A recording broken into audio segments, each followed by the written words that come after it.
I've always loved the bread they served at this little hole-in-the-wall pasta joint near my house. It was airy, yet somehow dense. It was flavorful, but not overpowering. It was focaccia.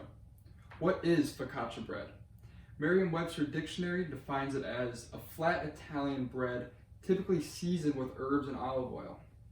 Today, I will show you all how to make this wondrous bread without kneading the dough, courtesy of a recipe published by Bon Appétit. So, what all do we need to make this Italian delight? First, 1 packet of yeast. Yeast is a leavening agent which allows the dough to rise. We'll need 2 tablespoons of honey. Honey contains sugar which feeds the yeast, allowing it to rise as well. We'll need 5 cups of flour. Flour is the foundation of nearly all bread. We'll need 1 tablespoon of morton sea salt. This adds flavor, and since we're using yeast, it controls the yeast to not allow it to over-rise. We'll need 6 tablespoons of olive oil, which we'll be using at different stages of the process, 4 tablespoons of butter, and both of these are fats, and fats help you create flavor and texture. Texture is very important when creating focaccia bread. We're going to need flaky sea salt for topping. I don't have any flaky sea salt, so I'm going to use a morton salt. We're going to need 2 to 4 cloves of garlic, which we're going to make a garlic butter with. And for equipment, we're going to need a rubber spatula. I'm going to be using a wooden spoon in this case. We'll need a few bowls. We'll need a whisk for mixing. We'll need a saucepan for that garlic butter at the end. We're going to need 2 forks, measuring cups and spoons, as well as a grater or knife for the butter.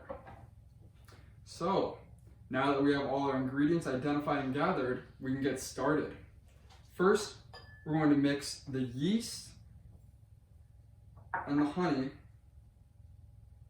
as well as 2.5 cups of lukewarm water. We're going to mix this well, and it's going to start foaming. After it's mixed, we're going to let it sit for about 5 minutes. It'll have a nice froth at the top, like a fresh cup of coffee. Now that the yeast mixture has sat for about 5 minutes and foam has begun to form, we're going to mix it in with the flour and salt.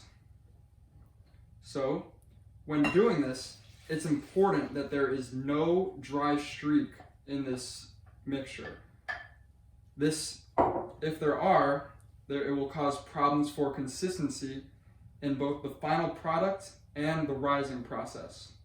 So you need to make sure to not over-mix it, but also do not under-mix it. Now that the dough is well mixed with no dry streaks remaining, we're going to transfer it to this bowl, which 4 of the 6 tablespoons of olive oil has been added to. You're going to want to be sure to coat the dough very nice and evenly. Just turn it over. Turn it over. Get all the sides. Now that the dough has been coated in the olive oil, you're going to want to cover it with saran wrap or plastic wrap. Once you cover it with the wrap, you're going to want to do one of 2 things.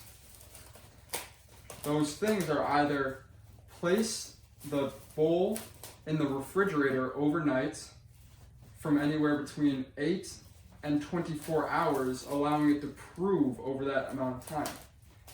Your second option, if you're in a time crunch, is you can let it sit for 3 to 4 hours at room temperature. So now that the dough is covered in saran wrap, we'll place it in the fridge to prove overnight. Now the dough has proofed overnight for about 12 hours. We can begin with our next step. As you can see, the dough is about double in size. Now we're going to butter the pan generously, and then put 1 tablespoon of olive oil into the center of the pan. Now that we've greased the pan, we're going to turn the dough, folding it over onto itself, a quarter turn after each fold. You can use your fork in this process, but I'm going to be using my hands. Next, we transfer the dough to the pan, pouring the excess oil on top. You're going to want to turn it over, coating it in the oil. Now that the dough is coated in the oil, we're going to set it off in a warm, dry spot for about 1.5 to 4 hours until it's doubled in size. See you then. Now that the dough has about doubled in size, we're going to press it, and if it springs back slowly, leaving an impression, that means it's done. Since that's the case right now, we're going to spread the dough to fit the pan in a nice, even way. Don't be afraid to use your hands. Before we move forward, we're going to want to preheat our oven to 450 degrees. Next, you're going to want to oil your hands and make impressions in the dough deep enough to touch the bottom but not break all the way through.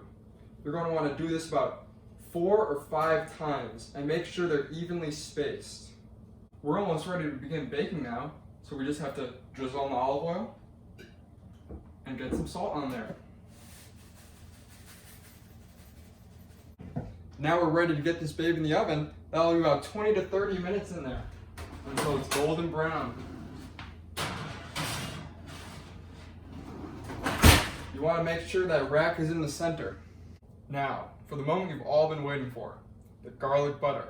We've got 4 tablespoons of butter here and 4 cloves of garlic.